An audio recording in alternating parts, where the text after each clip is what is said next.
So now let us discuss Fabry-Perot interferometer.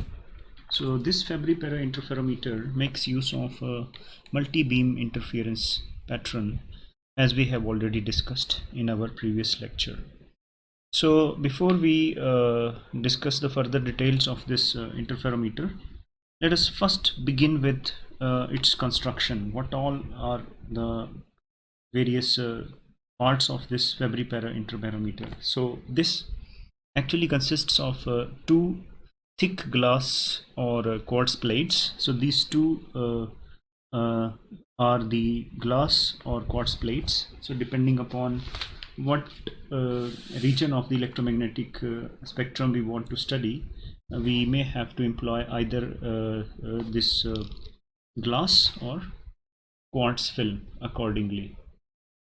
Moreover, these two glass plates actually do enclose a plain parallel air film in between them. So here if you see, there is a air, so these plates, when they are kept at certain distance, say t from each other, then what will happen is there will be the plain film enclosed between these two films of glass or quartz plates, two plates in general, let us say.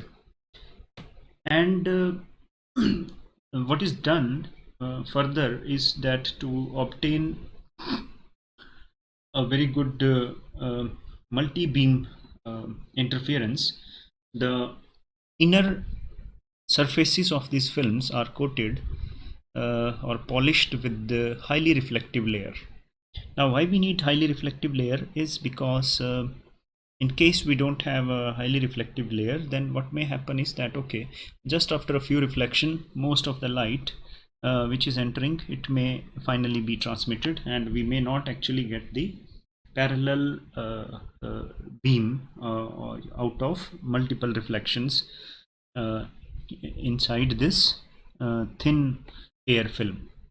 So to make it really a multi-beam interference, we do coat these inner surfaces with the highly reflective layers, so that these layers have a very high reflection coefficient, and they do allow some component of electromagnetic radiation to be transmitted, but that portion is very small, and that is what makes this arrangement really important.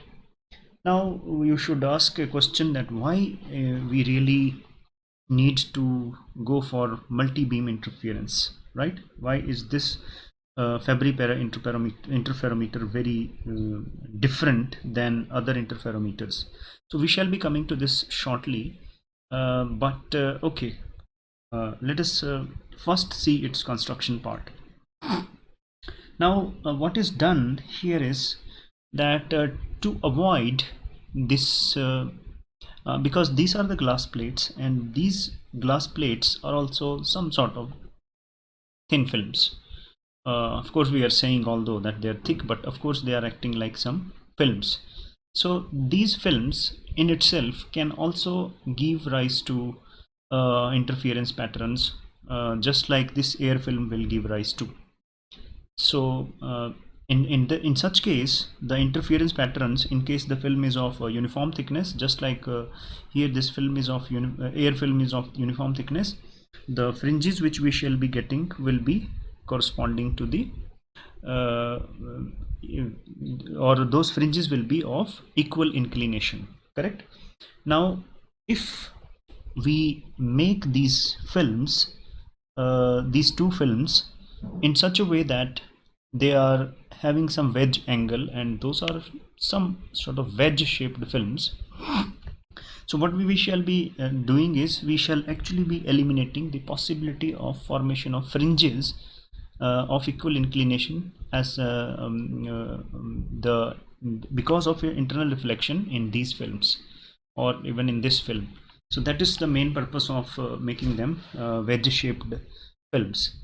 So after this, well, there is one more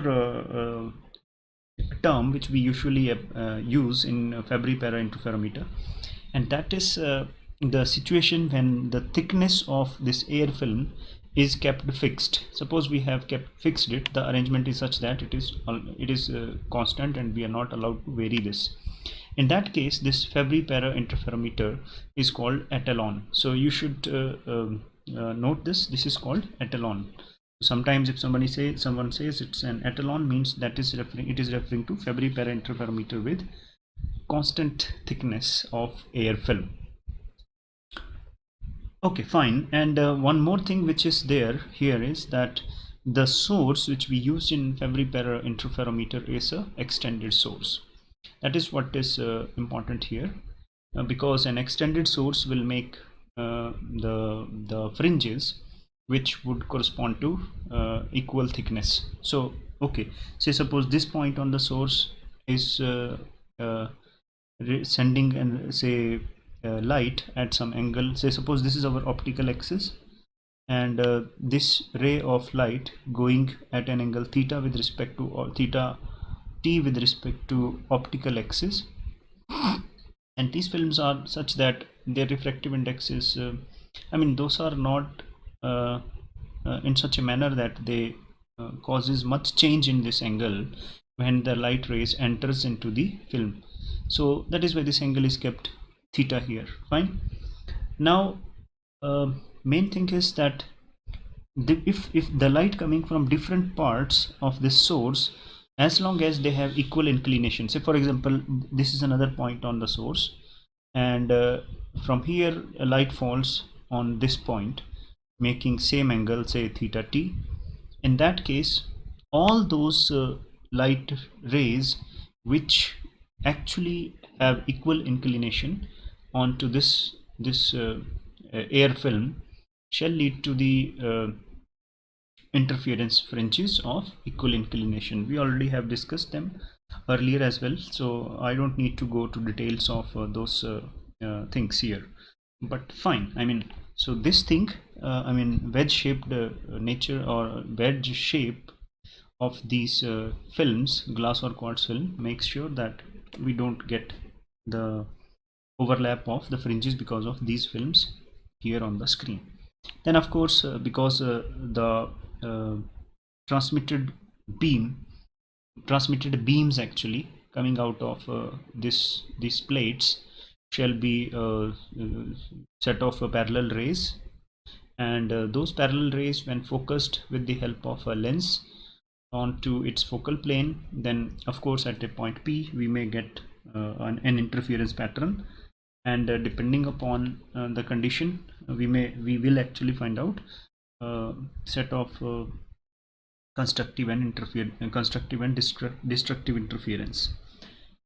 The there is something, this is something important here, that okay, even if you have a single beam of light, then that produces multiple coherent beams. So this is a single beam, suppose, which we are incidenting on our ray, on our thin film. Then of course this is coming out in the form of multiple beams, and the emerging set of parallel rays are brought together with the help of convex lens to produce interference pattern on the screen, which is actually on the focal plane of the lens. This we already talked. And of course the nature of superposition at any point, say P, on the path difference is given by, so suppose, I mean, we are here somewhere on a point P on the screen. So the path difference will be given by this. This is, suppose this is a film of uniform thickness. Remember, now don't confuse the wedge shape of these side films, which are actually making a uniform air film in between them. So main film which is responsible for interference here is this film, this air film actually, and this air film is of uniform thickness. So that is why we need to take all the parameters of this film. So that is why we are taking suppose NF is the refractive index of this film. I mean, in this present case, of course this will be 1, but we are taking here general formula, and T is the thickness. So the path difference is equal to 2 into NF into cos of T, correct? So this is the path difference between two successive parallel beams. So the path difference between this beam and this beam will be this one. Similarly, between this beam and this beam will be same, this one. Correct? Now for air, if we take this refractive index to be 1, then the condition, if I want to write down the condition for a bright fringe, then what will be the condition for bright fringe? That this path difference is to be equal to 2t cos of theta t has to be equal to m lambda. I mean, this path difference has to be equal to integral multiple of the wavelength. Now here you may ask a question that our this ray or the beams are suffering reflection here, isn't it? So what about the phase change and the corresponding sudden path difference introduced by this reflection? Of course, here it is rarer medium, it is a denser medium, then of course there should be a phase change on one reflection. If we take this one, here it is transmitted, so there is no phase change in this. Here we have a pi by 2, sorry, here we have a pi phase change of pi. Then this, when it goes back here, again it faces a reflection, and there is another phase change of pi. So total phase change from here to here will be 2 pi because of reflection, and of course transmission won't be leading to any phase change. So there is no net sudden phase change or path change we need to take, because 2 pi means 1 lambda, so that is as good as no phase change. Fine. Now when t is fixed, if of course this t, the thickness is fixed, the fringes, the fringe system is going to be concentric rings. We already know why, because from this equation we can see that okay, there will be so many possibilities here on this plane. If you see here, so for a light coming from here, so this theta is also referring to this angle, this theta t, right? So here theta t can be satisfied for a whole circle of some given radius, so that I mean, for a constant theta t there will be whole circle on this plate. Suppose this is a square sheet, our screen is a square sheet, so in that case theta, for a given theta t, there will be a circle on the sheet which will be satisfying this condition for constructive, and correspondingly of course for destructive interference as well. So that's what we are going to see. Now let us try to, so that is the basic simple principle of this Fabry-Perot interferometer, and that is how this produces interference pattern. Now there is one very important question here we need to ask, that why is this Fabry-Perot interferometer so special? The reason here is that in a two beam interference, what happens is that then, I mean, as we have also discussed in that one example in our previous lecture, that for getting a very good dark fringes, what we need to have is the reflection should be very less, right? I think I can go back just to have a quick overview of what we had done.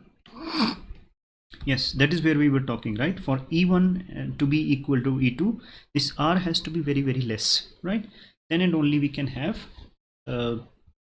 very good fringe quality, but this is not practically possible, and ideally it should be 0, no reflectance, for getting very good fringes. So this cancellation, complete cancellation, is not possible, and for a two beam interferometers usually, and that is why the quality of fringes is not very good. The contrast is not very good, and even spectral resolution is not very good. But because of this multi beam interference, we can find out that the final characteristics of this Fabry-Perot interferometer are very well and very good, and it has very good resolving power, it has very good spectral resolution, and so on. So those are all the things we will be discussing here. Let's first try to understand what is, so let us see what are different how we can characterize our fringes and what is Airy function. So that is what we want to discuss. The variation of irradiance in fringe pattern of a Fabry-Perot interferometer as a function of phase or path difference is known as fringe profile. So what is fringe profile is the variation of irradiance of a fringe pattern as a function of path difference or phase difference. Means as a uh, uh, variation in path difference, how does the fringe pattern change? I mean, it's sort of that conventional maxima minima thing, which actually refers to the fringe profile. So how good is the fringe profile decides the quality of a interferometer, right? So we shall be seeing how what are the good things about Fabry-Perot interferometer. The sharpness of the fringes is of course important to the ultimate resolving power of the instrument. So it is this sharpness actually which is very good in case of Fabry-Perot interferometer, and we will be comparing the results also. I will show some results of say Fabry-Perot interferometer and its comparison with the two beam, say Michelson interferometer, and then we will see that how very good quality fringes we get out of this Fabry-Perot interferometer. So we know that this transmittance of a multi-beam interferometer or transmittance out of a multi-beam interference is given by this expression. So this we have done in our previous lecture. I don't need to talk much about this. Now here we can try to apply some basic formulae of trigonometry. Let us use this formula here. Cos of delta is equal to 1 minus 2 sine square delta by 2. I hope you know this formula very well. So here let us substitute this here. I hope you have your notebook and a pencil with you. In case you don't have, you just pause this video and get it to do that homework or rough work along with this lecture. So okay, this is something which we want to substitute. So if we substitute it here, so what we shall be getting, well, this will be here. I mean, you do it as a homework. Then what we shall be getting is we shall be just putting it here, 1 minus 2 sine square delta by 2, and then when you open the brackets, then this term will be 1 plus r square minus 2 r square, r raised to power 4 minus 2 r square. This will be one term which will be nothing but 1 minus r square whole square, correct? And then when this is multiplied, then this will be 4r square, isn't it? And this 2 gets multiplied with this will be 4r square sine square delta by 2. So this is this thing here, 4r square. And then what we do is we divide with this here. So one term, as I just told you, one term because of these three will be 1 minus r square whole square. So when this divides to that term here, I will be getting a factor of 1 plus, because minus minus will be plus, 4r square, the term which is coming out of this and this, right? 4r square divided by, so this again is divided here. I mean, I think you can do this simplification. It is quite simple, right? So this into sine square delta by 2, and this factor here, this one, say 4r square over 1 minus r square whole square, we can represent it with, say, f, and this is known as coefficient of fineness of a Fabry-Perot interferometer. So this is called coefficient of fineness for a Fabry-Perot interferometer, and we can see that this coefficient of fineness depends on what? It depends upon the reflectance, coefficient of reflection of those films or the internal surfaces or those coatings which have been done. So more is the reflection coefficient, more will be the coefficient of fineness. Now we shall be looking on the physical interpretation of this coefficient of fineness, but before that, I mean, let us try to write down the expression for this transmittance in terms of this coefficient of fineness.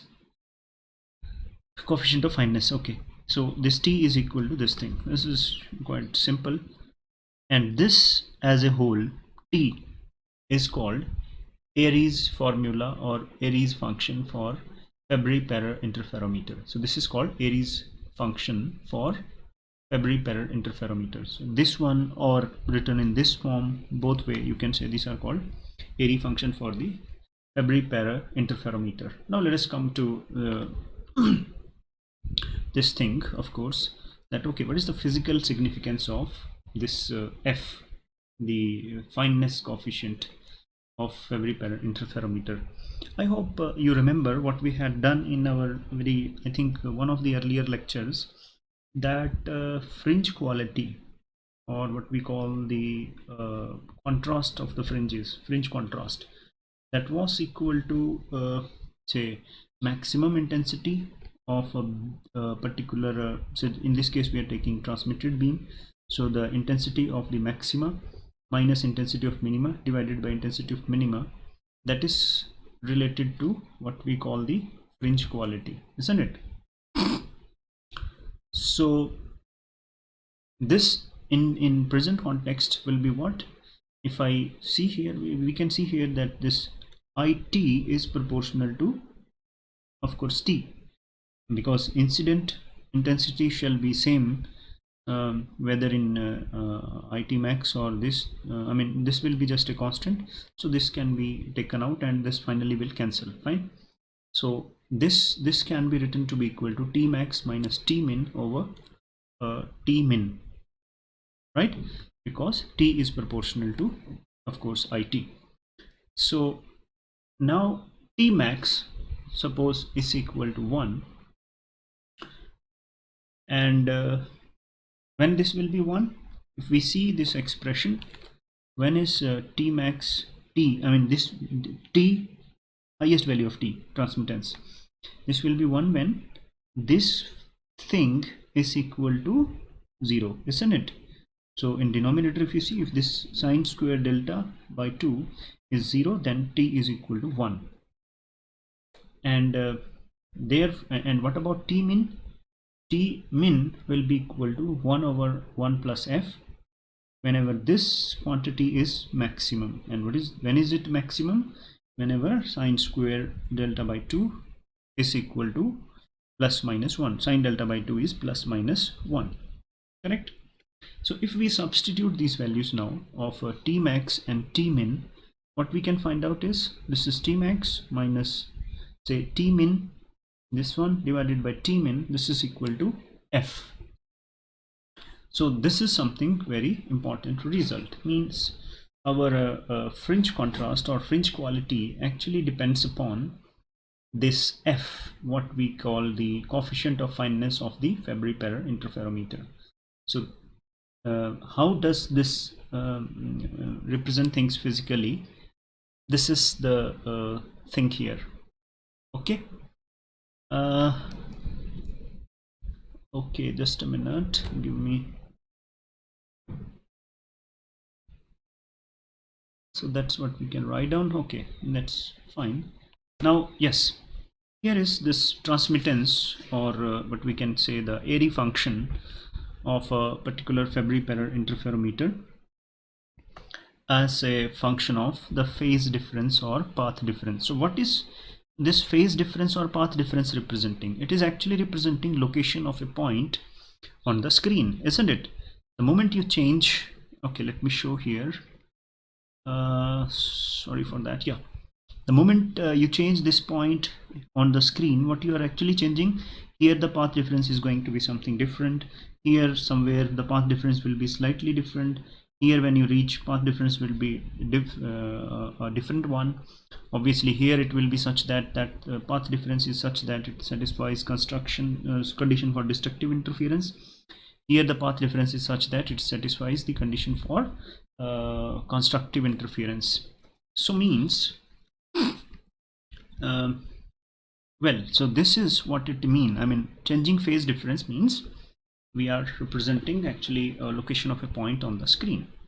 Now see, these curves are basically referring to different values of reflection coefficients.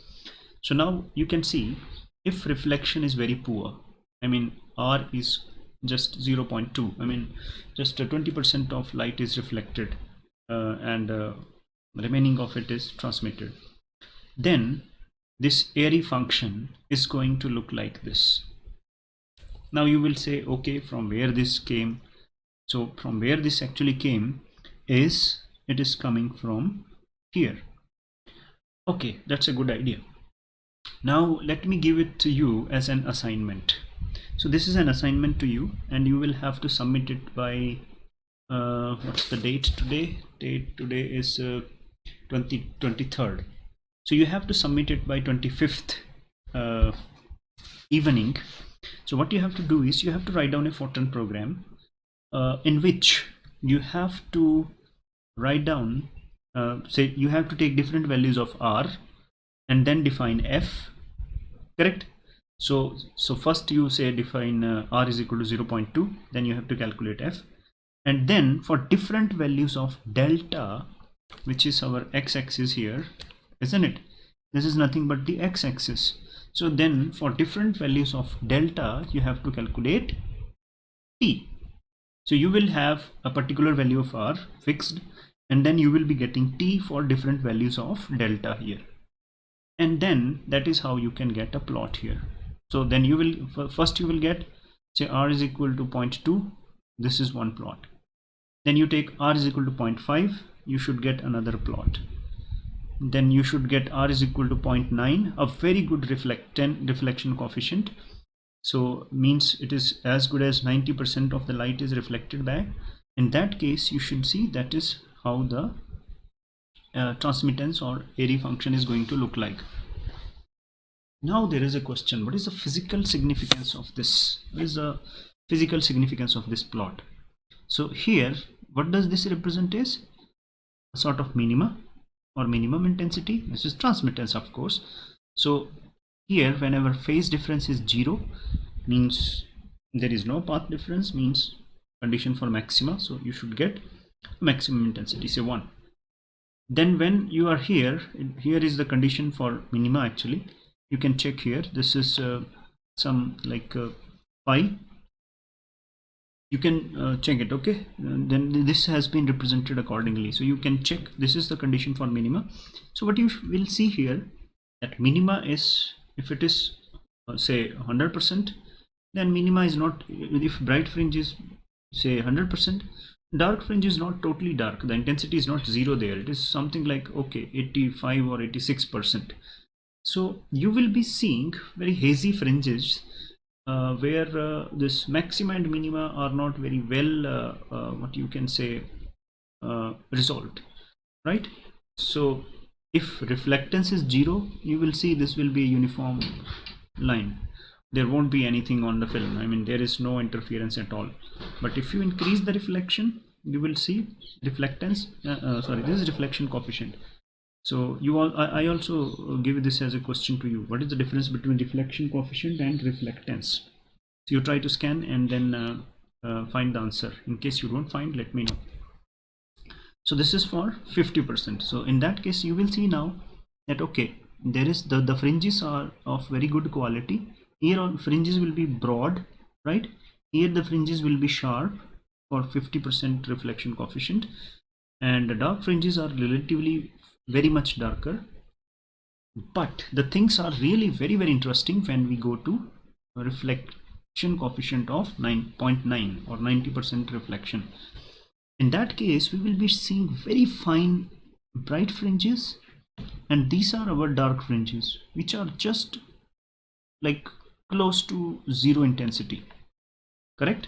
So that is how, by just changing the reflectance of those films, internal surfaces of those films, we can really get a very good quality interference pattern. And here is an example. This I have taken from Wikipedia, but main message is very clear here. So this is the situation for low fineness versus high fineness, right?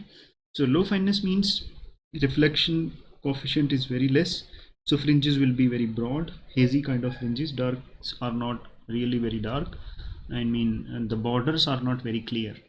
But if you go for high fineness, you can find out that the fringes are very high quality fringes, and they will be very fine, very narrow fringes.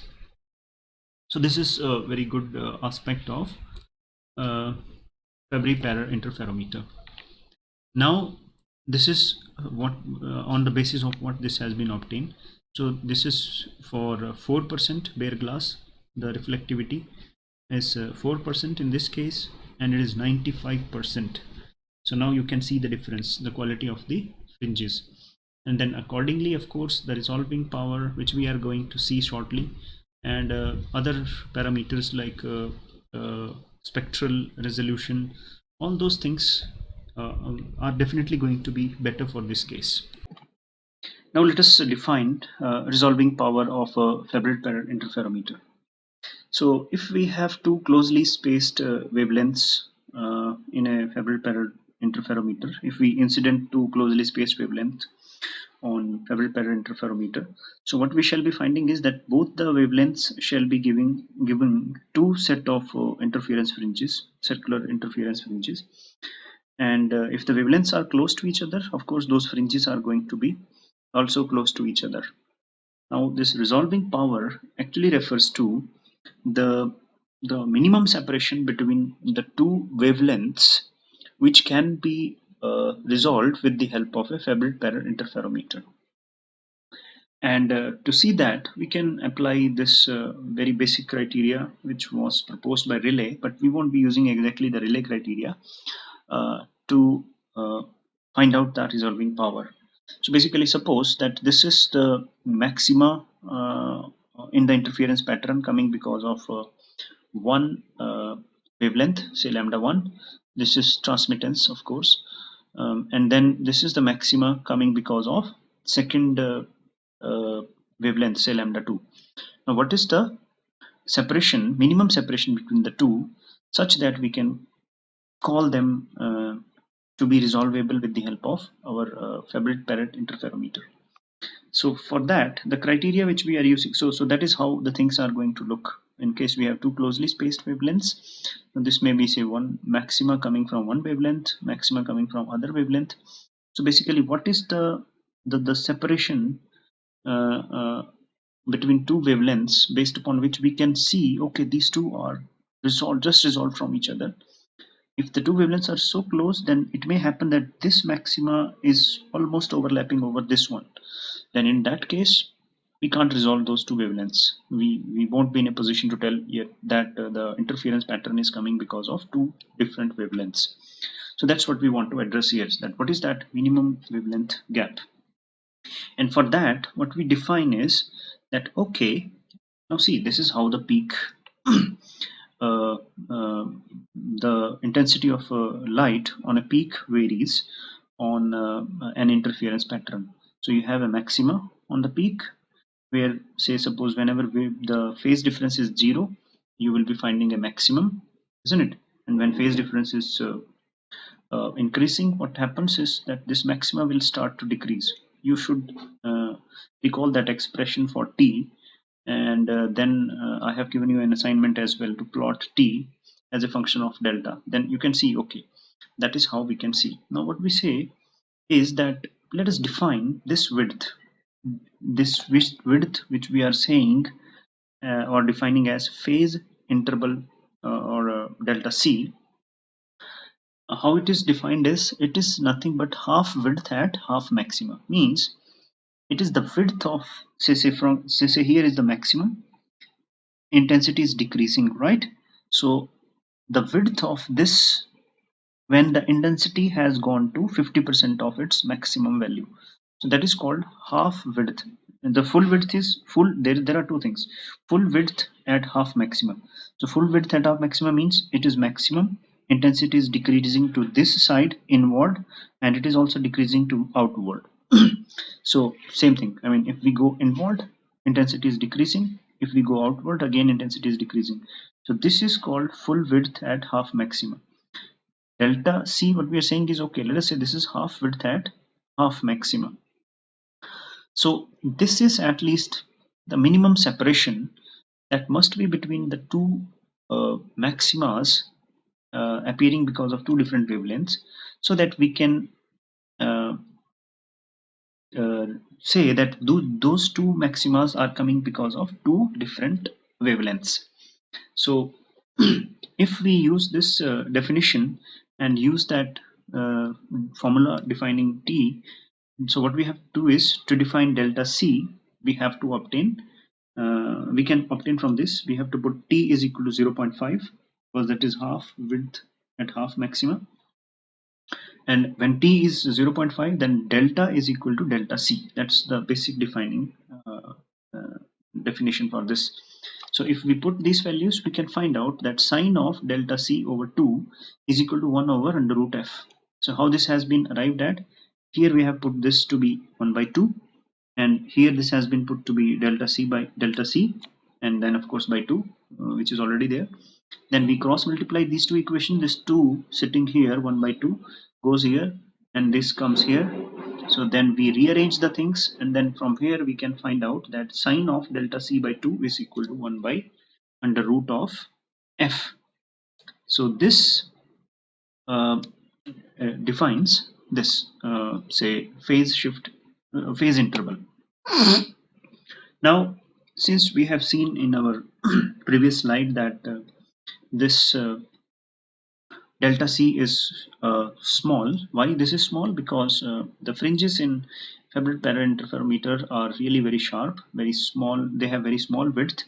So therefore, this is going to be small, isn't it? Delta C is going to be small. So therefore, we can say, okay, sine of theta can be written to be almost like theta, and that is what we have used here. Means this is just delta C by 2 has to be equal to 1 by root f. So that delta C is 2 by root f. So that is how we can define this phase shift interval. And actually the minimum separation which must be there between the two peaks, so that the two peaks arising because of two wavelengths, so that they are just separable from each other, that has to be double the delta C.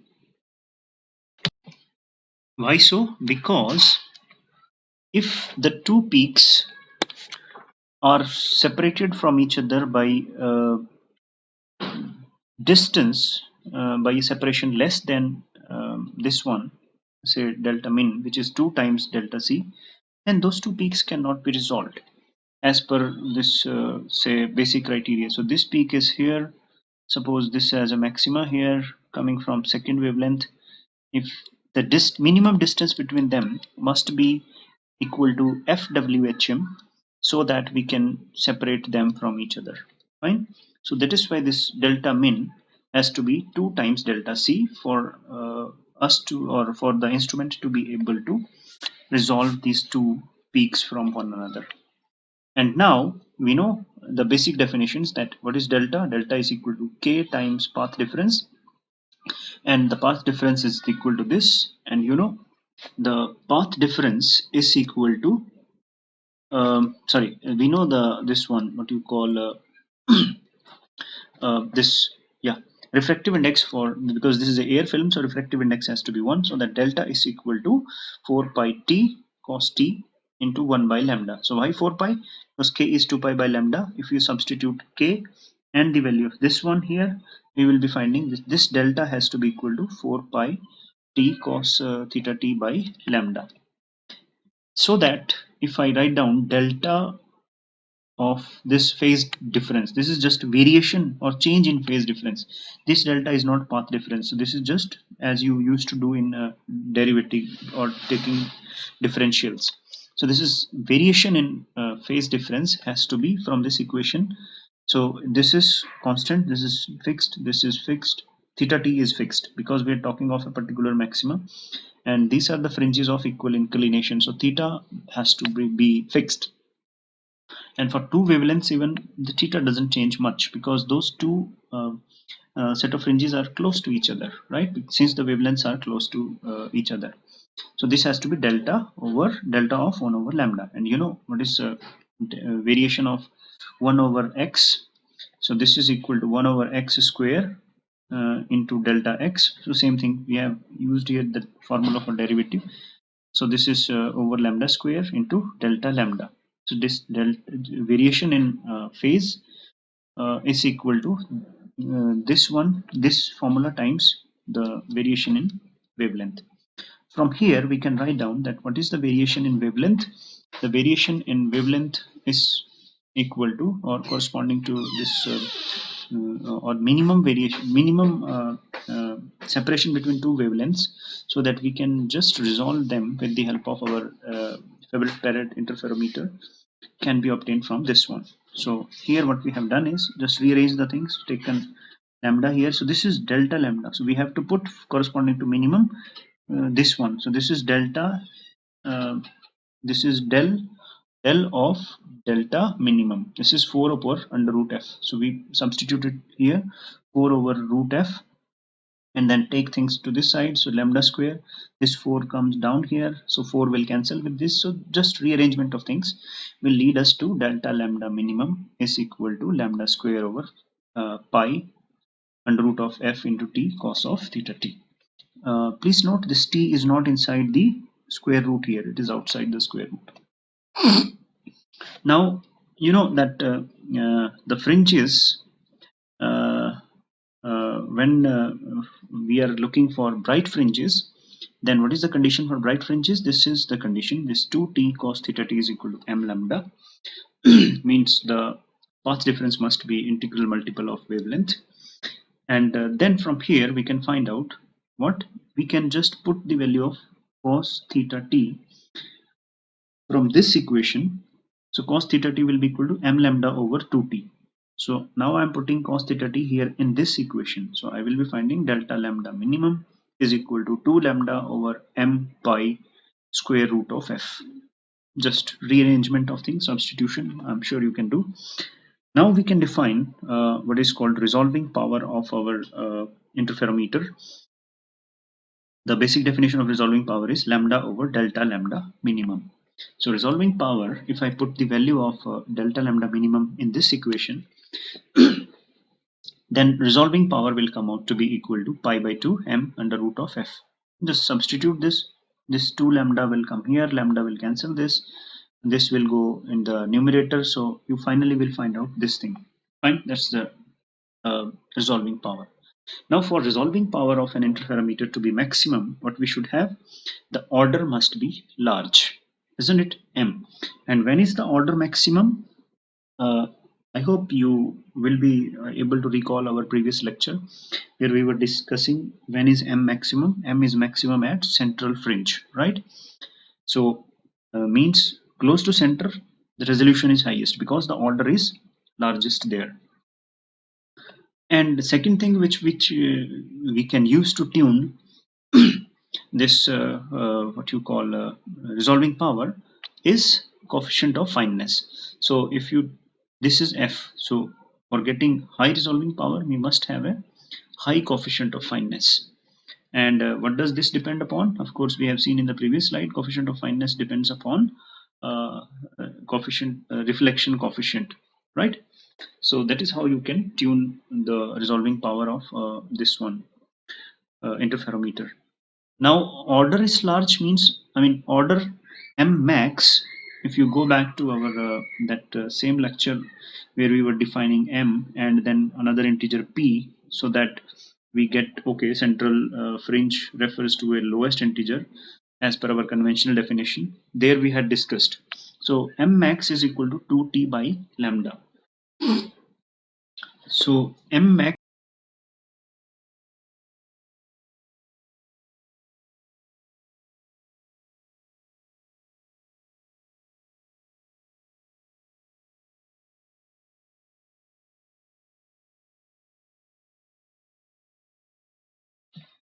so that by tuning thickness between the two plates, or what we can say the thickness of the air film, we can increase the value of m max and hence the resolving power of the interferometer. Of course the resolving power will be different for different wavelengths. From here we can see that wavelength is sitting here in m max, so accordingly resolving power will also be different for different wavelengths. Even this f, what you call the fineness coefficient, also depends on reflectivity and the reflective or we can say reflection coefficient. So that reflection coefficient also may depend on different wavelengths. The different wavelengths may have different reflection coefficient because the coating is made up of some specific material, and those different materials have different optical properties, so that at different wavelength the reflection or even transmission characteristics of the reflecting material may change. But okay, we are not going into details of those aspects.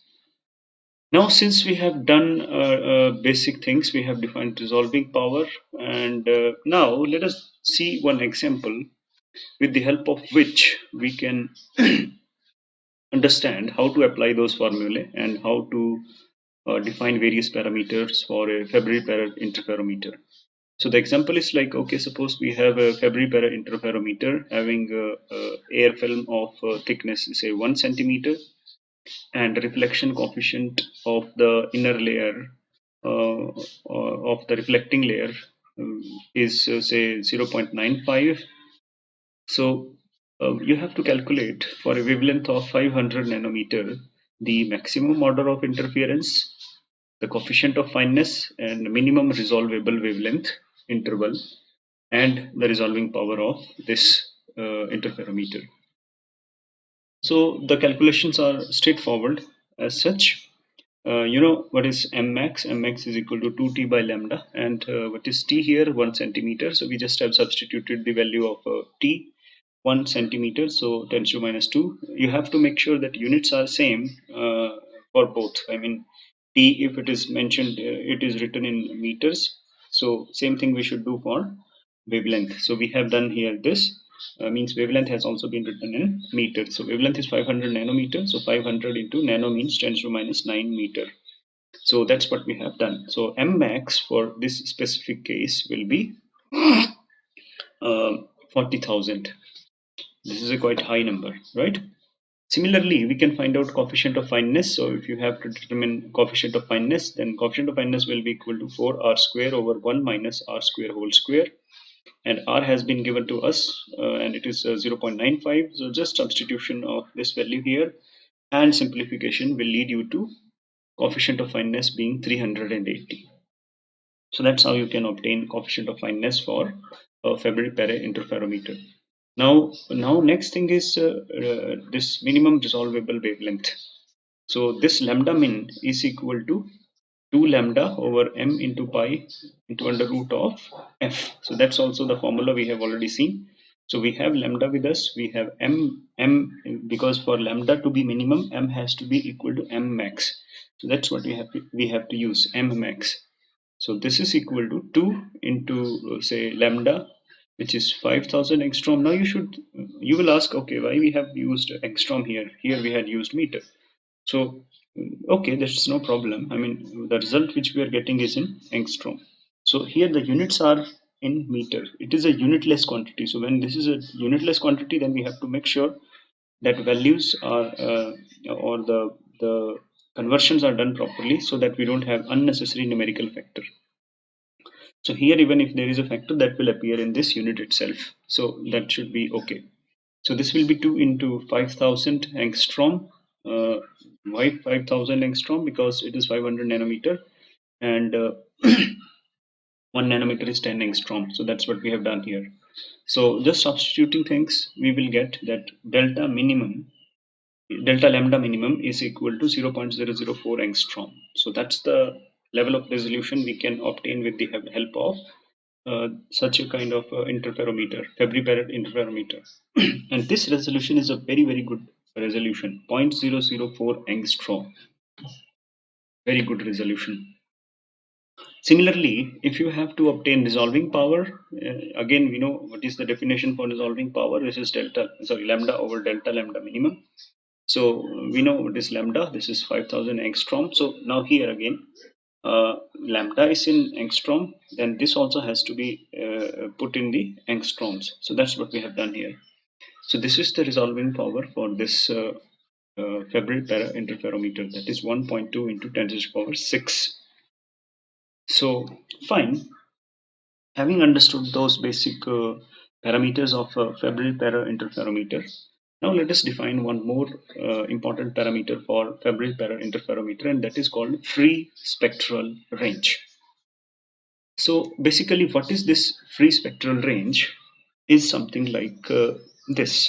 Now suppose we have two wavelengths which are being incident on the Fabry-Perot interferometer, say lambda 1 and lambda 2. And suppose these two have been separated by some, they are different from each other by a value of delta lambda. Then in that case, what will happen? Say lambda 1 will be having its own set of fringes, and lambda 2 will be having its own set of fringes. Now, what will happen? So, of course, central will be corresponding to M max. So, we will have M max for, say, let us say that one as M1 max for lambda 1. Similarly, M2 max for lambda 2. Then you may have first bright fringe of certain specific radius, say R1 for lambda 1. Similarly, there will be a first bright maxima corresponding to second wavelength, say lambda 2. Suppose the radius of that one is R2. Correct? Now, if suppose that lambda 1 and lambda 2 are very close to each other, then what will happen? The maxima of both the wavelengths will be almost overlapping over each other. Now, as the gap between these two wavelengths, that is delta lambda, starts to increase, what shall happen? The radii of the fringes will start to change or differ from each other. Similarly, what may happen is that, okay, there may be one situation when we are increasing the difference between the wavelength, difference between the two wavelengths, and what may happen at certain situation that delta lambda may be in such a way that mth order maximum of lambda 2 falls exactly on m or plus 1th order of lambda 1. So what will that lead to?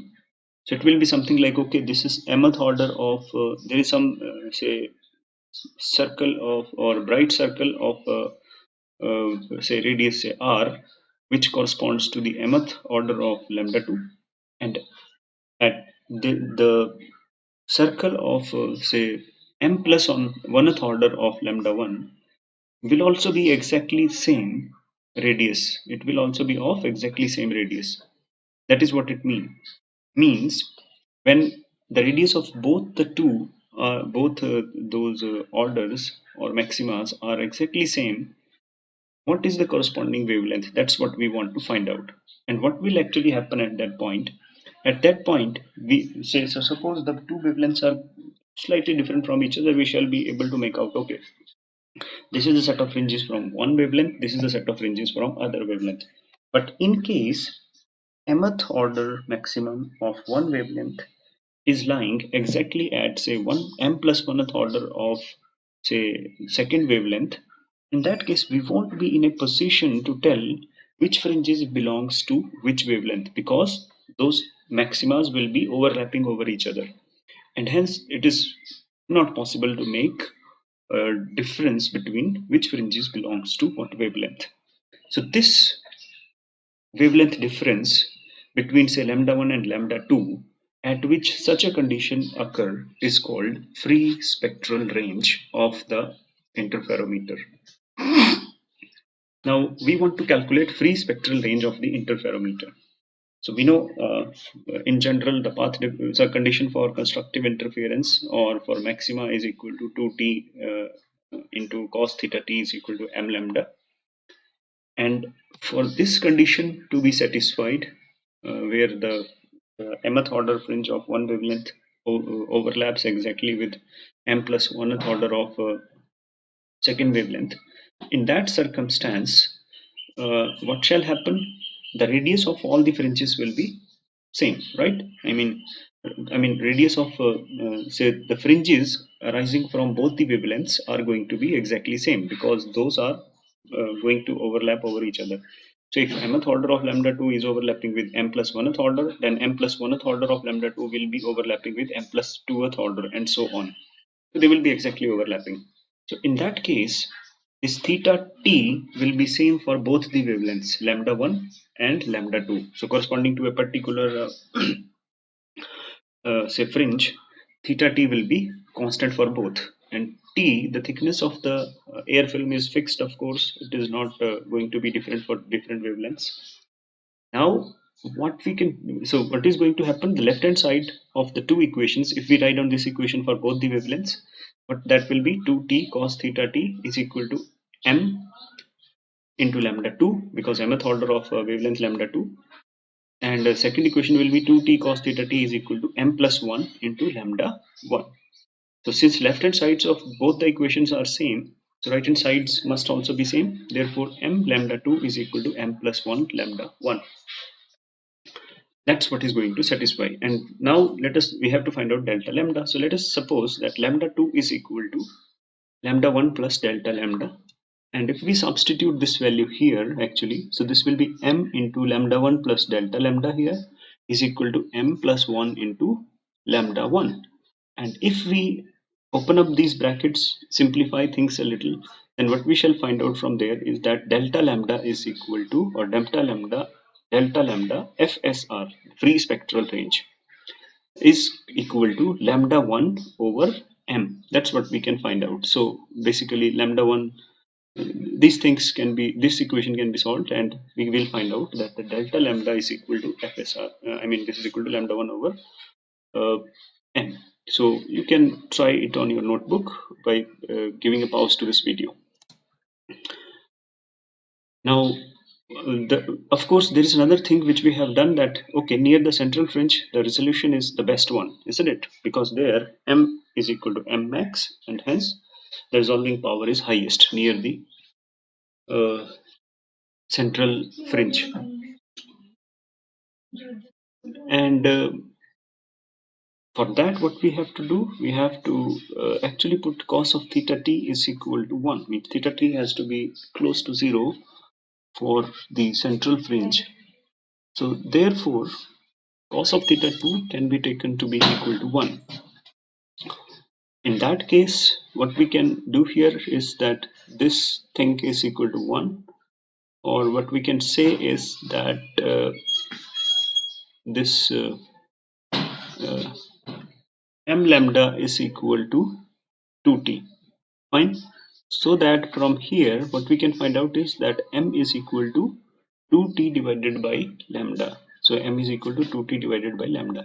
So if I substitute the value of m here in this equation, therefore delta lambda is equal to 2t by lambda, and this is lambda 1. So we can say, okay, lambda 1 and lambda 2, if they are not very much different from each other, we can say, okay, let us replace lambda 1 and lambda 2 with their average. So that is just lambda.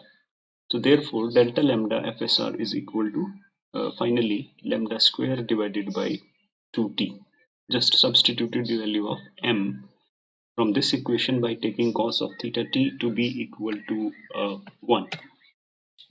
Now, to avoid these fringes of one order with those of the next order, what we have to have? What we have to have is that this wavelength delta lambda must be less than this delta lambda FSR, means this free spectral range of the spectrometer should be such that, or it should be large enough so that the difference between any two wavelengths whose spectrum we are studying, that difference between two wavelengths must be smaller than this free spectral range by 2. In case it is equal to this delta lambda FSR divided by 2 or comparable to this one, then what will happen? It may happen that mth order maxima of one wavelength may overlap with m plus 1th order maxima of the second wavelength, and hence we will lose the information. I mean, we won't be in a position to tell which fringes actually belongs to which wavelength. So this thing can be eliminated by increasing this FSR, free spectral range. So therefore, as a performance parameter of an interferometer, there is one very important quantity which we can or we would like to maximize, and this is the ratio of pre-spectral range is to this minimum resolution or minimum wavelength which we can resolve with the help of a interferometer. So this ratio we can define with this thing. So why we have to actually maximize? So what we would want with the help of our instrument is that it should have a very large range of wavelengths which can be studied without actually uh, without getting confused over the fringes of different wavelengths, that okay, the fringes of mth order of one wavelength overlap with fringes of m plus 1th order of the other wavelength. So we don't want that to happen, because otherwise we will lose the physical information. So this number has to be as large as possible, and this one, which is delta lambda minimum, means the minimum wavelength difference or the separation between two wavelengths, minimum separation between the two wavelengths which can be resolved from each other, that has to be lowest possible value, so that it will be capable of resolving two closely separated wavelengths. So means this has to be as low as possible, so that overall this ratio itself should be as large as possible. So that is why we would want to maximize this number. And therefore, okay, what is this? This is equal to lambda 1 divided by m. This is just this one, delta lambda FSR. And what is this number? This number is 2 lambda over m into pi into under root of f. We have done it on the previous slide. So therefore we can simplify this just rearranging the things. So this, we have here just put lambda 1 to be close to lambda. So this is lambda over m into, this will go to the numerator, this will be in the denominator. So finally what we will find out, delta lambda FSR over delta lambda min is equal to pi square root of f divided by 2. This left hand side ratio is known as figure of merit for a particular interferometer. And of course I already explained here why this is called figure of merit. So higher is this number, better is going to be the FSR for interferometer, as well as the resolving power of such an interferometer will be very low. This number is also called fineness. This number is also known as, or the figure of merit is also known as fineness, F. Please don't confuse this fineness with coefficient of fineness. The coefficient fineness is different than fineness. Coefficient, of course, although fineness depends on coefficient of fineness, but these two are not exactly the same. So they are related by this expression. So this you must note. Now here we are trying to see another definition of fineness, or we can say figure of merit. So before I say that number is nothing but figure of merit, let me give the definition directly first, and then we will see, okay, this definition is indeed the true one. So fineness is, let me define, fineness is equal to separation of adjacent maxima divided by half width of the individual fringes. So this is the phase difference, right? So what we are saying is the separation of adjacent maxima. So suppose this is one maxima. What is the next maxima? It is going to be at a wavelength difference of 2 pi, isn't it? Oh, sorry, phase difference of 2 pi. So if here the phase difference is say 2 into m plus 1 pi, so here the phase difference has to be 2 into m plus 2 into pi. Two maximas are separated by a phase difference of 2 pi. Correct? That's a standard thing that is not going to change. Similarly, this one, the half width of individual fringes. So this half width of individual fringes depends on what? It depends on how sharp are those fringes. Correct? And we have also obtained this definition for half width of individual fringes to be delta half is equal to 4 by under root of f. I hope you remember it. We just did it on previous slide. So if we use this definition and put this ratio, then we can define fineness as being equal to 2 pi. This is the separation between adjacent maxima, of course. And what is this one is 4 by under root of f, means delta half is equal to 4 by root of f. So if we rearrange these things, what we will finally find out is this is nothing but pi by root f divided by 2. And what is this? Is nothing but this same thing. So what we can say is that this is another equivalent definition of defining fineness or figure of merit for a spectrometer. So what is the definition? The definition is that fineness can also be defined as the separation of two adjacent maxima, the ratio of this separation between two adjacent maxima and half width of the individual maxima. So lesser is this half width, obviously higher is going to be the fineness, and more is the separation between adjacent maxima, of course more is going to be the fineness. So I give you this as an assignment to calculate the fineness for the previous example where we had calculated other parameters. So you have to calculate fineness for this example. So you have all these parameters with you, you can obtain the fineness. So the fineness should come out to be equal to 0.125 angstrom, but you give a try to yourself.